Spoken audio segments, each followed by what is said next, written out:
आज मैं आपको एक कहानी सुनाने जा रहा हूँ। इस कहानी के माध्यम से आज आप यह समझ जाएंगे कि कर्म क्या होता है, क्योंकि हर एक इंसान का कर्म ही उसके सुख और दुख का भागी होता है। सही कर्म उसके सुख का भागी होता है और गलत कर्म उसके दुख का भागी होता है।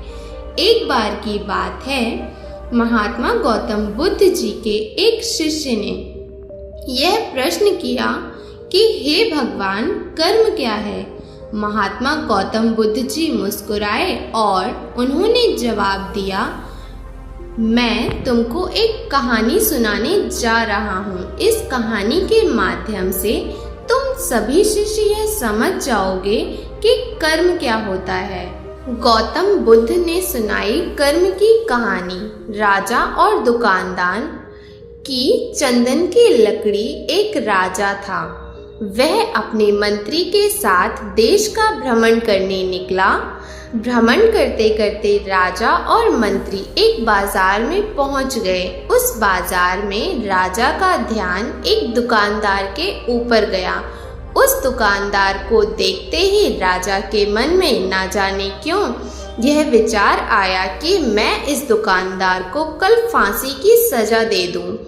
यह बात राजा ने अपने मंत्री को बताई। मंत्री कुछ बोले उससे पहले ही राजा उस दुकानदार के दुकान के सामने से आगे निकल चुके थे और दूसरी बातें करने लगे। मंत्री बहुत ही चिंतित हो गया। यह बात समझ नहीं पा रहा था कि दुकानदार की गलती क्या है। दुकानदार से बिना कुछ बात किए, बिना कुछ सोचे समझे महाराज ऐसा फैसला लेने के बारे में क्यों सोच रहे हैं। राजा और मंत्री भ्रमण करने के बाद राज दरबार वापस चले गए। मंत्री को रात भर नींद नहीं आई। सुबह जगने के बाद मंत्री एक साधारण प्रजा का रूप बनाकर उस दुकानदार के पास गया और दुकानदार से पूछा, तुम क्या बेचते हो। दुकानदार ने जवाब दिया, मैं चंदन की लकड़ी बेचता हूँ। फिर मंत्री ने आसपास के लोगों से दुकानदार के बारे में पूछना शुरू किया। सब ने जवाब दिया कि दुकानदार किसी से बोलता नहीं है, हमेशा दुखी रहता है। मंत्री को बात समझ में आ गई। मंत्री फिर वापस दुकानदार के पास गया और उस दुकानदार से पूछा, तुम दुखी क्यों रहते हो। दुकानदार ने बताया, क्योंकि मेरे दुकान पर लोग आते हैं, चंदन की लकड़ी ले जाते हैं और बोलते हैं बहुत ही सुंदर है, बहुत ही अच्छी महक है, लेकिन कोई खरीदता नहीं है, इसलिए मैं बहुत दुखी रहता हूँ। मंत्री दुकानदार की बात सुनकर खुद भी भाव विभोर हो गया। कोई भी दुकानदार दुखी क्यों ना हो अगर उसके दुकान का कोई भी सामान खरीदा ना जाए, जबकि सामान में कोई कमी ना हो। मंत्री सोचने लगा, यह दुकानदार अपने दुखों की वजह से इतना दुखी रहता है, परंतु राजा एक दुकानदार को फांसी पर लटकाना चाहते हैं। अर्थात राजा के मन में आए हुए विचार का उत्तर अभी तक मंत्री को नहीं मिला था। मंत्री ने फिर दुकानदार से पूछा, तब तुम क्या करोगे अगर तुम्हारे दुकान की सारी चंदन की लकड़ियां ऐसे ही रखी रह जाएंगी।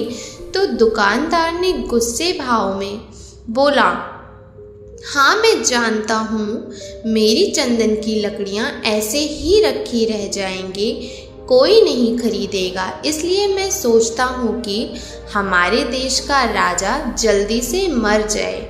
जल्दी से मर जाता तो मैं उस राज दरबार में दाह संस्कार के लिए अपनी चंदन की लकड़ी देता और इस बात के अलावा बाकी के लोगों को भी मेरे चंदन की लकड़ी के बारे में पता चलता, तो फिर शायद कुछ न कुछ लोग मेरी दुकान से ज़रूर खरीदने आते चंदन की लकड़ी। मंत्री दुकानदार की बात को सुनकर सब कुछ समझ गया और उसके मन में एक विचार आया। मंत्री ने दुकानदार से चंदन की लकड़ियां खरीदी। खरीदारी से दुकानदार को कुछ पैसे भी मिल गए और थोड़ा खुश भी हो गया। मंत्री चंदन की लकड़ी को लेकर वापस राज दरबार चला गया। राज दरबार पहुंचकर मंत्री ने उन चंदन की लकड़ी को राजा के समक्ष रख दिया और बोला कि हे राजन, यह चंदन की लकड़ियां उसी दुकानदार ने आपको भेंट की हैं जिस दुकानदार को आप फांसी देने के लिए सोच रहे थे।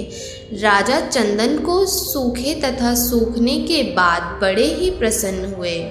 उन्होंने कहा, यह चंदन की लकड़ियां बहुत ही ज़्यादा खुशबूदार हैं। दुकानदार के इस अनोखे पेड़ से राजा बहुत खुश हुए और मंत्री को कुछ स्वर्ण मुद्राएं दिए तथा बोले, जाओ उस दुकानदार को ये स्वर्ण मुद्राएं इनाम में देना और बोलना कि आज के बाद महल में जब कभी भी चंदन की लकड़ी की ज़रूरत पड़ेगी तब तुम्हारी दुकान से ही चंदन की लकड़ी ली जाएगी।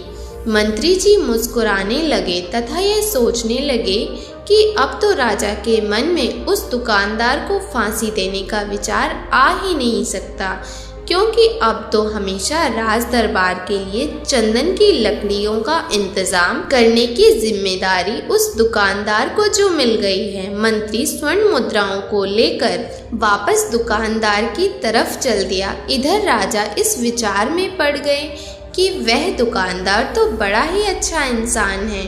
इस वक्त मैं उसके बारे में ये सोच रहा था कि मैं इसको कल फांसी दे दूंगा।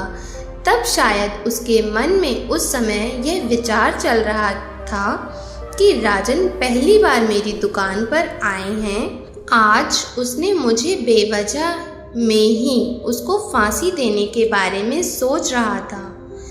इधर मंत्री दुकानदार के पास पहुंच गया। मंत्री ने राजा के द्वारा दी गई स्वर्ण मुद्राओं को दुकानदार को देते हुए कहा कि जिन चंदन की लकड़ी को कल मैं खरीद कर ले गया था, चंदन की लकड़ी राजा को बहुत पसंद आई और इनाम के तौर पर ये कुछ स्वर्ण मुद्राएं दी हैं कि दुकानदार बहुत ही खुश होने लगा।